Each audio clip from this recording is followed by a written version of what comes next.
Omuvubuka yoramba agoma emyaka 18 irabikira mu Katambi nga waguze okuluma President Museveni mu lukungana olw'okunonyeza munakina kinalemo ajatifalira nambi akalule Kawempe North asimbidwa mu kkooti Kawempe n'akkiriza omusango ogwo bagoma yasisikulete bona okulegule bamusomera emisango 3 omulino okukunyiza omukulembeze gw'eggwanga wabula omulamuzi n'amutegeeza nga batalina buyinza kugimusomera n'alagira akomezebwe olwaleero. Kati baguma asimbidwa maaso g'omulamuzi Roseline Nsenge akulira kkooti ya Kawempe n'amusomera emisango 3 omuli ogw'okuluma omukulembeze gw'eggwanga n'ekigendererwa eky'okumutuusaako obulabe okuba omusirikale Lieutenant John Natukunda n'okujema ebyagiro yakwasa amateeka.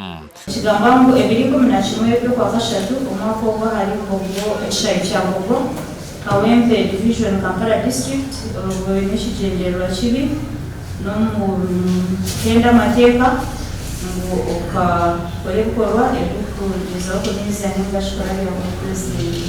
baguma akkiriza okukulumba Pulezidenti ebirala n'ajeegaana.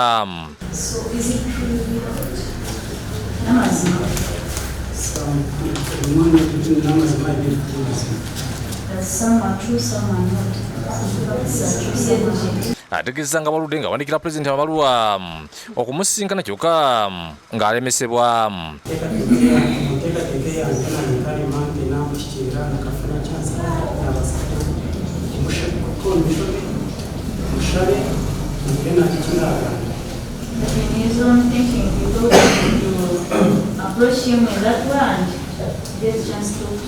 Omulamuzi Nsenga amusindize kwa limande tuzira okutuusa nga 3 omwezi guno. David Tamale yakusakidde eggulo ku Abuukira TV. Download the app on App Store or Google Play Store now. Vision Digital Experience, the future of media.